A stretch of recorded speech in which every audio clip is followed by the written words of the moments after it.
깊이가 다른 경제 컨텐츠 3프로TV 오늘 아침 라이브 반갑습니다. 3월 22일 금요일 순서 정프로와 함께 오늘도 시작하시겠습니다. 자, 3월 22일 금요일이고요. 미국장은 또 셋 다 간 것 같더라고요. 뭐 얼핏 제가 보긴 했습니다만 색깔들이 참 예쁘게 잘 가고 있습니다.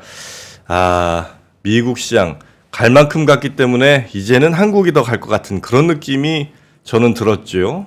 그래서 한국장에 더욱더 몰빵을 했었는데 자산 배분 이래서 좀 필요한 것 같습니다. 저희 3프로TV와 함께 글로벌 자산 배분도 한번 잘 연구해 보시고 공부해 보시고 결정하시는 게 어떨까 하는 생각을 해보게 됩니다. 이제 와서 또 후회하게 되네요. 네, 3월 22일 금요일 순서 오늘 순서 잠깐 소개해드리고 시작하도록 하겠습니다. 먼저 오늘 뉴스 3은요, 류종은 기자와 함께 경제 뉴스 정리를 좀 해드리고요. 그리고 박병창 이사님 오늘도 함께 하십니다. 시장에 관한 또 투자에 관한 이야기, 아이디어들 전해주실 예정이고요. 각종 이슈들도 같이 짚어드립니다.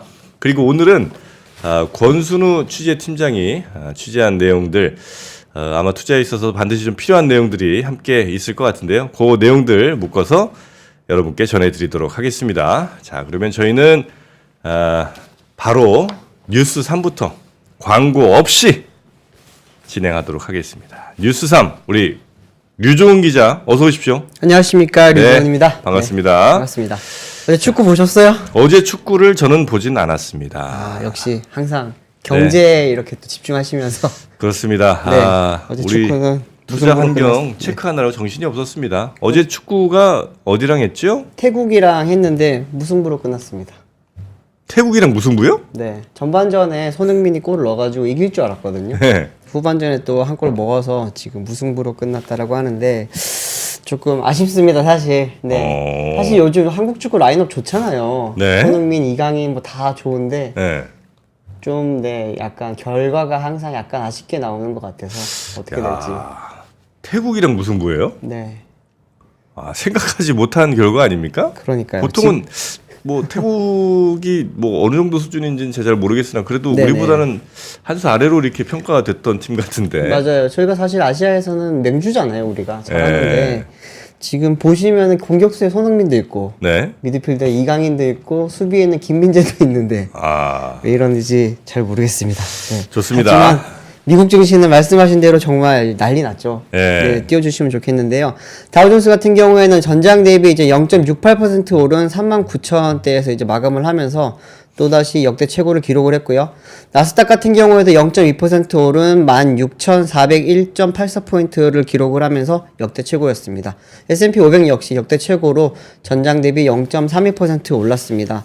아무래도 이제 FOMC 결과에 따라서 이번에 파월이 약간 비둘기파적인 이야기들을 많이 했고 그 부분에 대한 게 지금 미국장에서는 이제 앞으로 뭐 인플레이션도 어느 정도 잡힌 것 같고 네. 이제는 뭐 금리 인하로 가는 길만 남았다라는 게 지금 미국 장 전체에 좀 지배를 하고 있는 것 같고요. 이게 좀 사실은 저희 장 입장에서도 보면은 미국 장이 이렇게 전날에 좋게 끝나면은 조금 저희도 그 길을 받아서 잘 가잖아요. 네. 더군다나 요즘 같은 경우에는 이제 반도체 쪽에서 좀 좋은 이야기들이 많이 나오다 보니까 우리나라 또 증시를 삼성전자나 SK하이닉스 같은 반도체가 이끌어 가니까 아무래도 좀 이 부분에 대해서 조금 오늘도 기대를 하지 않을까 싶습니다. 네. 그런데 이것보다 더 지금 미국 시장에서 난리 난 게 있어요. 예. 로또 하십니까? 로또요? 네. 한 1년에 한 두세 번 정도 사죠. 가끔씩 사잖아요. 네, 저도 뭐 명절이나 이럴 때 한 번씩 사는데 네. 미국이 지금 로또 중에 메가 밀리언이라는 게 있는데 유명하죠. 예. 이게 지금 3개월치 지금 당첨자가 안 나오면서 지금 1조 넘게 돈이 쌓여 있다고 합니다. 1조. 네, 정확히는 9억 7,700만 달러가 지금 쌓여 있다고 하는데 와. 오타니가 1조의 사나이로 지금 유명하잖아요. 그렇죠. 그렇죠. 오타니가 지금 몸값이 7억 달러라고 하거든요. 그게 뭐 한 10년 이렇게 나눠 받는 거 아니에요? 맞아요. 그죠? 네. 네. 지금 오타니의 그 10년치 연봉보다도 훨씬 많은 돈이 지금 쌓여 있어서 미국은 거기에 난리가 났다고 합니다. 그래요? 네. 미국 갈 일 있으면 한번 사고 싶네요, 저도. 외국에서도 한번 살 수 있을 텐데. 가면 살 수 있어요. 네. 가면 살 수 있어요? 네, 한국에서 사는 거는 이제 그게 불법으로 지금 그래요? 결정이 나서 한국에 사서 당첨이 돼도 당첨금 못 받는데요. 그럼 미국에서 사야 되는 거군요. 네네. 현지를 가야 됩니다. 네, 좋은 정보 고맙습니다. 네. 자, 그럼 뉴스 한번 가볼까요? 네, 첫 번째 뉴스는 어쩌면 삼성전자한테도 그런 로또 같은 일이 발생할 수도 있지 않을까라고 하는 소식입니다. 네. 어제 이제 젠슨왕이 네. 삼성전자 부스를 찾아서 이제 지금 GTC가 열리고 있잖아요. 아, 젠슨왕. 네, 엔비디아의 GTC가 열리고 있는데 거기에 지금 삼성전자나 SK하이닉스나 뭐 여러 기업들이 부스를 차리고 네. 거기에 대해서 지금 막 설명회를 하고 있거든요. 거기에 젠슨왕이 직접 방문을 했습니다. 하나 띄워주시면 좋겠는데 보시면은 이제 HBM3E 12H라고 하는 이번에 삼성전자가 신제품을 내놨잖아요. 여기에 대해서 젠슨왕이 직접 찾아가서 젠스 어프로브드라고 하면서 내가 이거에 대해서 승인을 합니다라는 지금 사인을 남겼습니다. 네. 이 사인을 두고 지금 여러 가지 해석들이 분분한 상황인데 제가 봤을 때도 뭐 여러 가지 의미들이 있지만 아무래도 한 두 가지 정도로 생각을 할 수 있을 것 같거든요. 하나는 내가 직접 사인했다. 진짜 젠슨왕이 사인했다라고 하는 그 의미의 어프로브일 수도 있을 것 같고요. 아. 또 하나는 HBM3E에 대한 네. 삼성전자의 HBM에 대해서도 나는 승인을 했다라고 지금 시장에서는 약간 해석을 하고 있는 것 같아요. 아, 그래요? 네. 네. 이게 왜냐하면은 전날에 GTC 발표를 하고 그 직후에 이제 보면은 젠슨왕이 삼성전자의 HBM3 같은 경우에도 우리가 지금 받아서 테스트를 하고 있다라는 그런 언급이 이미 나온 바가 있거든요. 네. 그러다 보니까 그 말이 나온 직후에 이런 또 사인이 공개가 됐고 또 이 사인을 공개한 분이 삼성전자 임원입니다. 삼성전자 임원께서 직접 링크드인에다가 이거를 찍어서 올려준 거거든요. 네. 이게 어느 정도 약간 좀 의미를 부여하려면 여러 가지 의미를 좀 부여할 수 있지 않을까 이런 이야기들이 많이 나오고 있습니다. 근데 무슨 저 가수도 아니고 이렇게 브로셔 같은 데다 사인을 해주시네. 이게 그쵸. 뭔가 그래도 이거 긍정적으로 해석할 수도 있는 부분이라 이거죠 이게. 네. 예. 사실 그 젠슨이라고만 쓰면 될 텐데 어프로브드라는 말을 남긴 것 자체가 조금은 그러네. 네, 약간의 논란의 여지라기보다는 어떤 힌트를 주는 게 아닐까? 이런 이야기들이 지금 많이 나오는 이유가예요, 사실. 네. 삼성전자가 요즘 분위기가 좀 좋죠, 그래서. 괜찮죠. 어제도 주가도 올랐고요. 예. 그리고 지금 계속 오를 것 같은 분위기처럼 느껴지기는 합니다. 네. 네, 확신할 수는 없으니까요. 네, 여튼 엔비디아로 가냐 마냐가 지금 반도체 회사들의 주가를 결정하는 가장 그렇죠. 핵심 키 팩터이기 때문에 네네. 아마 삼성전자의 이런 사진 공개가 네. 주가에도 또 긍정적으로 작용은 분명히 좀 하겠네요. 그렇죠. 네. 지금 이번에 삼성전자가 발표한 이 HBM3 12H 자체가 업계 최초로 지금 12단으로 쌓아놓은 그 HBM3 모델이거든요. 네. 그러다 보니까 이제 다른 그 경쟁 모델이라고 할 수 있는 SK 하이닉스라든지 마이크론의 HBM3와 비교를 했을 때 훨씬 더 많은 지금 용량을 자랑을 하고 있고요. 네. 또 하나는 이제 1024개의 입출력 통로를 통해서 초당 최대 1280GB의 대역폭을 가지고 있다. 용량도 가장 크다 이러다 보니까 네. 이번에 젠슨왕이 공개를 했던 블랙웰이라고 하는 GPU 칩이 있었잖아요. 네네네. 칩셋을 봤을 때 이건 결국에는 지금 연산 처리 속도에 맞는 그런 그 용량, 그 메모리의 지금 속도도 중요한 상황이거든요. 거기 연산 아무리 빨리 해도 그걸 빨리빨리 또 처리해서 보내주고 받아주고 해야 그렇죠. 되니까. 네. 이게 순간순간으로 이렇게 빨리빨리 기억을 못하게 되면 연산 처리가 아무리 속도가 빠르더라도 제 성능을 못 내잖아요. 네. 근데 지금 띄워주시면 좋겠는데 이게 지금 이번에 공개했던 블랙웰 GPU 자체가 네. 기존의 H100이랑 비교를 하면은 연산 처리 속도가 30배 정도 뛰어나다고 합니다.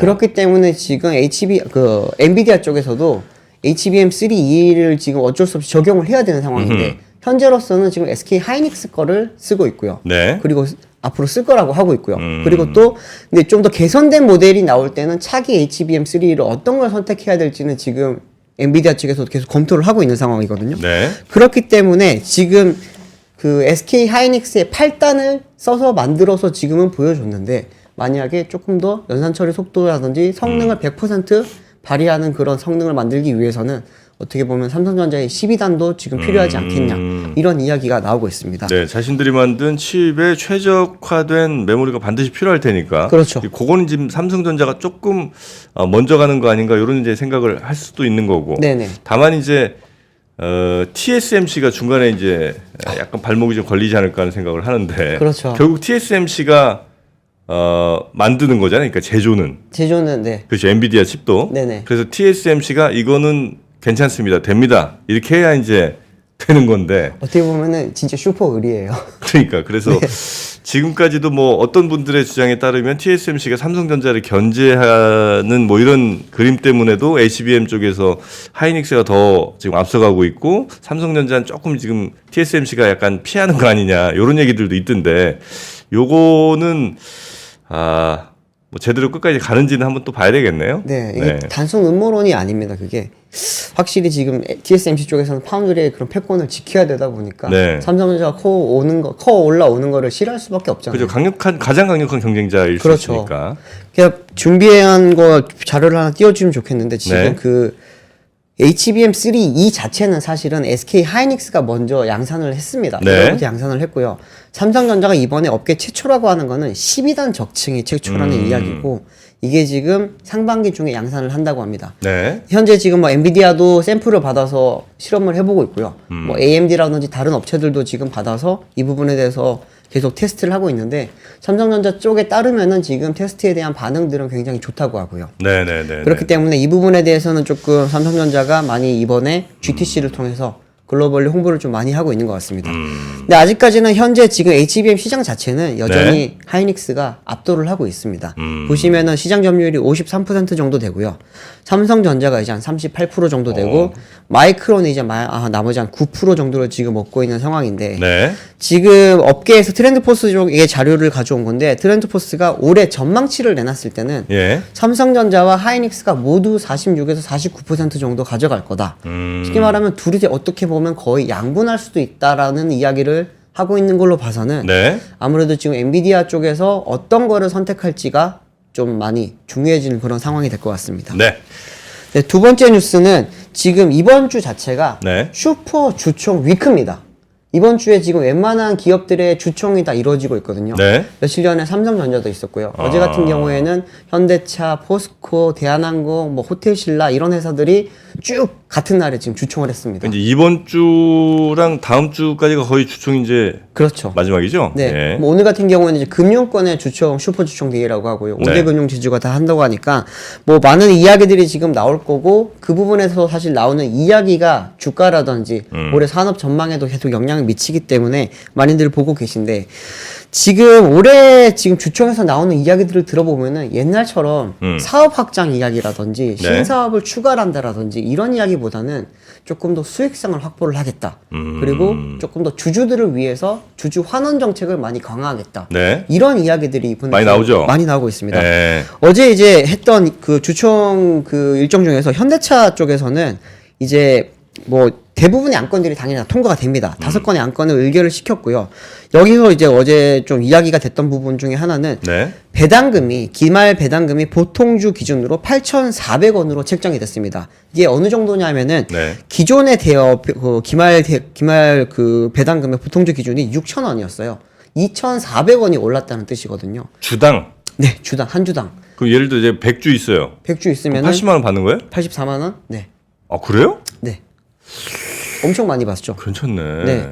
그리고 지금 배당 성향 자체도 25% 정도로 높아지면서 글로벌 평균이 지금 한 25에서 30% 정도 되거든요. 네. 과거에 현대차는 사업만 잘하지 우리가 배당을 잘 안 해서 욕을 많이 먹었잖아요. 네. 그런데 이제 최근 한 2년 전부터 주주환원 정책가 굉장히 지금 늘리고 있는데 그 중에 하나가 배당을 굉장히 늘리고 있고요. 네. 또 하나는 올해 안으로 이제 자사주 1%를 소각을 하면서 이제 주주들에게 가치를 조금 더 높여줄 수 있는 방안들을 많이 하겠다. 네. 또 이제 2분기부터 연 4회에 달하는 분기 배당도 실시를 하겠다. 네, 네, 이런 네, 이야기를 네, 하면서 어떻게 보면 이제 최근에 뭐 정부 쪽에서 이야기를 하고 있는 뭐 저 PBR 그런 정책이라든지 네. 주주 환원 정책 이런 거에 대해서 지금 현대차도 굉장히 좀 잘 맞춰가고 있다. 이런 이야기라고 볼 수 있습니다. 네. 근데 어제 현대차 주총장에서 좀 재밌는 일이 있었습니다. 예. 저도 주총, 특히나 현대차 주총은 취재를 많이 갔는데 네. 가면 대부분이 의장 뭐 동의합니다 이걸로 끝나요 대부분. 그런데 어제 같은 경우에는 약간 좀 질문 같은 뭐 지적까지는 아니었지만 왜 이런지 해서 의혹 해소를 좀 해달라는 그런 질문이 있었는데요. 뭐 개인 투자자? 기관? 어제는 기관이었습니다. 아, 네. 근데 가끔씩 이제 개인 투자자들 분들 중에 뭐 주총꾼이라고 하는 분들 있잖아요. 그런 분들이 나타나서 되게 좀 시끄럽게 만들기도 하는데 네. 요즘은 많지는 않아요. 사실 예전에 삼성전자, 현대차, 대한항공 많았거든요. 네. 근데 어제 같은 경우에는 이제 네덜란드의 연금 투자 회사인 그 APG의 담당자라고 밝힌 참석자가 네. 이제 주총 의장을 상대로 어떻게 질문을 했냐면은 현대차가 작년에 전기차도 잘했고 뭐 SDB 전환도 잘했는데 최근에 이제 KT 지분에 대해서 스왑을 한 거라든지 그리고 이제 고려아연의 그 지분을 취득한 그 목적이 뭐냐라는 이야기가 나왔습니다. 네. 왜냐하면 이걸로 인해서 지금 어떻게 약간 논란거리들이 작년 올해 내내 많았기 때문에 이 부분에 대해서 좀 주가에 영향을 미칠 수 있으니까 해소를 해달라는 이야기를 했는데 좀 그 질문이 나오고 나서 좀 약간 싸해졌어요. 분위기 자체가 조금 조용해졌다가 네네네. 근데 이제 장재원 사장이 지금 의장을 맡고 있는데 장 사장이 어떻게 대답을 했냐면은 현대차 그룹의 AAM 사업에서 KT의 역할이 무엇이며 타사 자사주 취득 시 총회 승인 등 정관 변경 그리고 이제 고려아연 지분 취득으로 이렇게 되는 것에 대해서 어떻게 되느냐라고 했을 때 KT랑은 일단은 업무 협약을 넘어선 전략적 협업 목적이 강하다. AAA 사업이 뭐예요, 근데? AAM이 뭐냐면은 우리가 알고 있는 UAM. 아, 도시명 항공 네, 뭐 모빌리티? 그렇습니다. 예. UAM이 어반 에어 모빌리티잖아요. 예. 근데 이거 같은 AAM은 어드밴스드 에어 모빌리티라고 아. 해서 조금 더 약간 광의적인 느낌을 주는 그런 표현입니다. 그 장재원 사장이 그런 설명을 들어보면은 자동차 연결성, 전기차 충전소, 미래통신까지 전체적으로 협업을 한다라는 이야기인데 네. 지금 현대차가 KT랑 하고 있는 게 사실 많습니다. 전기차 충전소에서 우리가 충전을 하게 되면은 결제도 해야 되죠. 네. 통신망을 통해서 앱이라든지 이런 게 정보도 받아야 되잖아요. 그때 다 통신망을 KT를 쓰고 있고요. 또 하나는 현재 지금 현대차가 KT와 그 UAM 컨소시엄은 같은 컨소시엄을 맺고 있습니다. 네. 그렇기 때문에 그런 부분을 같이 협업을 하고 있다라는 이야기고 고려아연 지분 취득에 대해서는 니켈과 관련해서 고려아연이 가진 장점이 충분하다. 이런 부분에 대해서는 의구심이 있다면은 IR을 통해서 앞으로 사전에 충분히 소통을 하겠다 이런 이야기를 했습니다. 근데 고려아연 같은 경우에도 보면 아시겠지만 배터리 소재 부분에서 지금 여러 가지 일들을 하고 있고 네. 대부분의 양극재 소재는 다 하고 있거든요. 니켈뿐만이 아니고요. 고려아연이? 네. 고려아연 같은 게 재련 업체잖아요. 네네. 재련을 하다 보면은 니켈도 나오고 이것저것 많이 나온다고 합니다. 네. 재련 기술이 좋다 보니까 네. 다른 광물을 다루는 기술도 좋아요. 그래서 지금 이 부분에 대해서 고려아연도 단순히 아연을 추출하고 도금하는 그런 회사가 아니고요. 이제는 배터리 소재 업체로 다시 한 번 더 나아가겠다는 지금 그런 이야기를 하고 있기 때문에 네. 그 부분에 대한 지금 뭐 어떻게 보면 협업을 하겠다는 이야기를 했기 때문에 이 부분은 뭐 그 현장에서는 받아들여지는 분위기였습니다. 또 하나는 이제 이 고려아연 이야기가 나온 건 사실은 최근에 영풍이랑 좀 경영권 분쟁이 있잖아요, 사실. 아, 고려아연이랑 네. 영풍. 예. 근데 이때 영풍 쪽에서는 이제 현대차 그룹이 여기에 참여를 하면서 고려아연의 우호 지분이 됐고 그러면서 당시 신주 104만 주 정도가 발행이 됐잖아요. 예. 그러다 보니까 이제 기존에는 영풍이 최대 주주였는데 네. 지금은 고려아연이 최대 주주로 바뀌었다 이러면서 좀 그런 부분에 대한 이야기가 있기 때문에 뭐 소송까지 진행된다고 하니까 아무래도 조금 민감하게 받아들여졌던 것 같습니다. 네. 또 하나는 이제 어제 주총 중에서 또 되게 관심을 끌었던 거는 포스코죠. 포스코? 네, 포스코 같은 포스코도 경우는 아마 개인 주주들 많으실 텐데. 그쵸. 네. 재작년 동안에 엄청 많이 늘었거든요. 포스코홀딩스 뭐 네. 포스코 관련된 또 몇몇 회사들이 있잖아요. 맞습니다. 네. 어제 같은 경우는 이제 포스코 홀딩스 이제 주총이었는데 장이나 이제 신임 회장이 처음으로 데뷔하는 자리였습니다. 아, 신임 회장이군요. 네. 장이나 회장 같은 경우에는 전통적인 철강맨이에요. 스틸맨이라고 하는 그런 네. 철강맨인데 그러다 보니까 이제 주총 현장에서는 많이들 우려했던 부분이 뭐냐면 네. 포스코가 지금까지는 철강 기업으로서는 오케이 최고. 네. 그렇지만 이제는 배터리 산업 쪽에 네네. 소재 산업 쪽에서 지금 어떻게 보면 하이어라키를 완전히 갖추고 있는 그런 회사가 되면서 이제는 이 부분에서 신성장 동력을 가져가야 되는 상황인데 근데 회장이 철강맨이야. 왜 철강맨이 왔냐라는 네. 부분에 대해서 좀 그런 부분이 의구심이 많았습니다. 네. 근데 이 부분에 대해서는 이제 장인하 회장이 좀 많이 좀 털어줬어요. 그 어떤 이야기를 했냐면은 우리가 철강 부분과 이런 지금 캐즘 현상을 뭐 짚고 있는 배터리 부분도 같이 50대 50으로 끌어갈 거니까 너무 걱정하지 마라. 투자도 계획된 거는 전부 다 집행을 할 것이고 네. 이 부분에 대해서 오히려 지금은 투자를 늘리고 R&D를 늘려서 역량을 좀 더 키워야 될 상황이다. 이런 이야기를 해주면서 조금 더 약간 그런 뭐 주주들의 의혹이라든지 걱정을 좀 씻어줬습니다. 네네. 뭐 대한항공이라든지 이런 부분에서는 뭐 다른 이야기들이 많았는데 대한항공은 조원태 회장이 이번에 국민연금이 좀 반대를 했거든요. 특히나 이제 뭐 사내이사 재선임도 반대를 했지만 무엇보다 보수에 대해서 조금 이야기들이 많았어요. 얼마 받아요? 보수가 잠시만. 작년에 39억 1,715만 원 받았습니다. 조은태 회장이 네, 조은태 회장이 대한항공으로만 붙어서 다른 데도 많이 받잖아요. 그렇죠, 그렇죠. 근데 이제 이게 39억이 중요한 게 아니고요. 전년 대비 임금 인상률이 64% 올랐습니다. 회사 수익도 그만큼 올랐겠죠. 회사 수익은 그만큼 못 올랐죠. 그러다 보니까 이제 국민연금에서는 이제 하는 일에 비해서 너무 많이 올린 거 아니냐라는 이야기도 많이 나왔고요.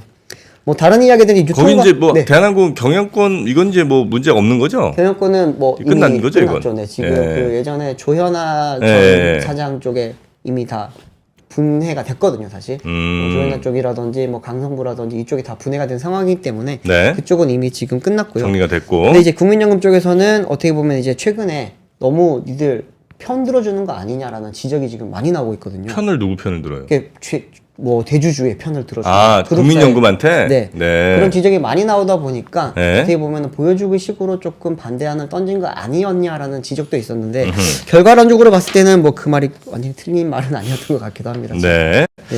그래서 임원의 그 연봉에 대해서 뭐 이런 얘기들도 좀 나왔고요. 네네. 자, 어쨌든 주총이 오늘도 여러 군데 있죠. 네, 오늘 같은 경우에는 이제 금융지주사들의 지금 주총이 많이 남아있기 때문에 네. 이제 오늘은 또 뭐 금융업계 슈퍼 주총데이라고 합니다. 그 부분을 조금 많이들 네. 지켜보셔야 되지 않을까. 아무래도 올해 주총이 대체적으로 그 주주 환원이 이제 큰 테마다 보니까 네네. 주주 환원에 가장 그래도 또 영향이 많을 회사들이 아마도 금융회사들일 거고. 그렇죠. 네. 그러면 오늘 주총 이후에 또 금융회사들에 대한 뭐 주가라든지 뭐 이런 것들도 꽤 얘기들이 많이 나오겠군요. 네, 아마 많이 그렇게 좀 언급될 것 같습니다. 네. 자, 또 세 하나는 번째. 네. 마지막으로 하나만 더 간단하게 네. 언급드리면은 아까 제가 수익성 이야기를 많이 드렸잖아요. 음. 유통업체들이 많이 그랬어요. 유통업체들 같은 경우에는 예전에는 뭐 전기차 쪽에 진출을 한다라든지 뭐 새로운 사업 진출이 굉장히 많았는데 네. 이번에는 신사업 진출이 거의 없었고요. 아. 이제는 오히려 조금 더 정리를 하겠다. 그리고 예를 들면 백화점 쪽에서는 이제 뭐 좀 더 패션이라든지 원래 하던 그런 역량의 기존 역량을 조금 더 강화하겠다. 이런 이야기가 많이 나왔습니다. 네. 네.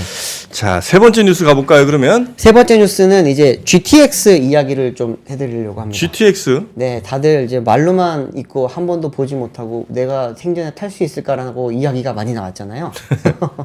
그런데 GTX A 노선이 어제 이제 개통 구간을 확정을 했고요. 네. 이제 어제 요금도 확정을 했습니다. GTX A 공사는 끝났어요? 공사는 A 노선은 이제 아직까지는 하고 있기는 한데 네. 일부 노선은 공사가 끝났고요. 아. 그래도 공사가 끝난 이제 구간 자체가 수소 동탄 구간이 지금 공사가 끝났고요. 이 부분에 대해서 시범 운행도 했고요. 아, 수서에서 동탄까지는 시범 운행까지 됐고. 네네. 네. 이게 시범 운행을 한 결과를 보니까 이제 사실 동탄에서 수소가 가까운 거리는 아니잖아요. 네. 그러다 보니까 이제 기존에 차 타고 움직이는 분들은 한 80분에서 90분 이렇게 오래 걸리거든요. 근데 뭐 사실 네이버 지도에서 찍어보면은 네. 거리상으로 봤을 때 한 45분에서 50분이면 갈 수 있어요. 그런데 출근 시간에는 워낙 정체가 많다 보니까 네. 그런 건데 GTX 타면은 20분 만에 갑니다. 동탄에서 수서를. 네. 아. 이게 그 GTX 자체가 시속 100km 이상으로 가는 그런 고속 열차잖아요. 네. 그러다 보니까 금방 간다고 하고요. 또 이제 요금이 어제 이야기가 많이 나왔었는데 네. 표를 잠깐 띄워주시면 좋겠습니다. 비즈워치에서 이거를 굉장히 정리를 잘 해놨길래 제가 표를 네. 가져왔는데 GTX-A의 이제 수소 동탄 구간별 성인 요금을 보시면은 일단은 기본 요금은 3,200원입니다. 예. 기본 요금은 3,200원인데 10km를 초과하면은 그때부터 5km마다 250원이 추가되는 이런 구조로 되어 있고요. 수소 동탄 32.8km를 총 다 타게 되면은 4,450원을 내게 됩니다. 그리고 이제 수소에서 성남까지 10.6km를 타면은 3,450원. 성남에서 구성까지 11km를 타면은 3,450원. 또 구성에서 동탄까지는 3,450원입니다. 근데 성남에서 동탄까지 또 따로 나와 있는 게 이게 보시면은 동탄에서 수소까지 가는 분들은 네. 강남권 출근을 하시는 분들이고요. 그렇겠죠. 동탄에서 성남을 가시는 분들은 판교 분당 쪽 출근하시는 분들입니다. 네네네. 그러다 보니까 이렇게 지금 요금이 따로따로 되어 있는데 요금이 조금 어떻게 비싼 거 같으세요? 싼 거 같으세요? 보시기에? 이 정도 제가 이제 그 광역버스 요금이나 이건 뭐 제 감이 조금 없긴 한데. 네네. 대충 뭐 한 1시간 거리를 4,400원 뭐 이 정도라고 하면 비싼 요금은 아닌 것 같은 느낌이 좀 있습니다. 네, 한 번씩 타면은 그럴 수 있는데 매일 타시는 분들은 10만 원씩 내야 되니까. 하루에 그러면 그렇죠. 왔다 갔다 한다고 치면 왕복 9,000 하루 원이죠. 10,000원씩이네 그냥 네. 그죠. 그러면 보통 저희가 근무 일수를 한 22일 정도 잡잖아요. 예. 그러면 한 달에 GTX 비용만 한 20만 원 정도 나간다고 그러니까, 볼 수 예. 있거든요. 그러다 보니까 이제 구토부 쪽에서도 이제 K패스라고 하는 약간 그 월간 구독 같은 그런 거 있잖아요. 월간 서비스 이용권을 만들어냈는데 이게 보통 이런 이용권을 쓰면은 사실은 할인을 해주잖아요. 그렇죠. 근데 이거 같은 경우에는 할인은 아니고 환급을 해주기로 했습니다. 아. 조금 약간 희한한 방식이긴 한데 환급률도 한번 보시면은 이제 수소동탄 같은 경우에는 일반인들이 이제 35,600원으로 탈 수, 35,060원으로 탈 수 있고요.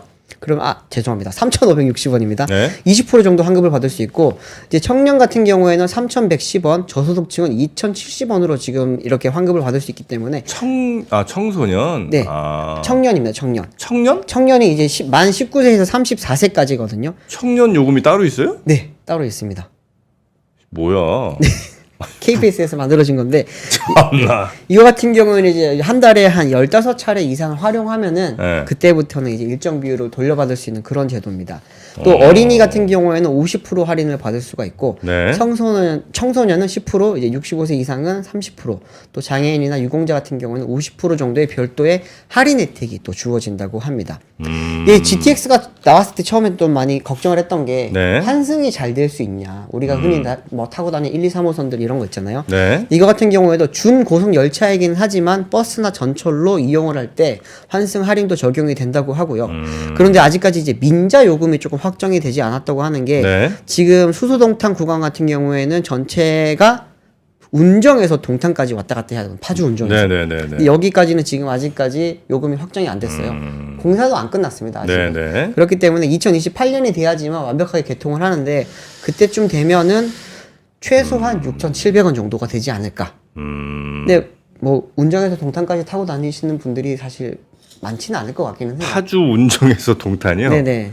거리가 진짜 엄청 되지 않나 거기는? 그렇죠. 경기도 완전 서북쪽 끝에서 동남쪽 끝인 거잖아요, 네, 그죠? 이 거리가 엄청나죠. 예, 대각선으로 쭉 뚫는 거니까 괜찮네. 근데 요금은 글쎄 뭐 모르겠어요. 뭐 의견들이 뭐 다 다를 수는 있으나 뭐 비교적 비싼 것 같진 않은데 그게 많이 비싼 것 같지는 않지만 예. 또 KPS 활용을 하면은 예. 뭐 그래도 탈만한 요금이지 않을까 싶어요. 이게 근데 뭐랄까 이게 수익성 그러니까 본전 이거 공사비 뭐 이런 거 따지려면 한참 모자랄 것 같은데. 아무래도 장기적으로 그거는 이제 수익 그 환수하는 걸로 예. 지금 계획을 잡고 있기 때문에 무엇보다 지금 뭐 요금적인 측면에서 국토부에서도 많이 신경을 썼다고 하고요.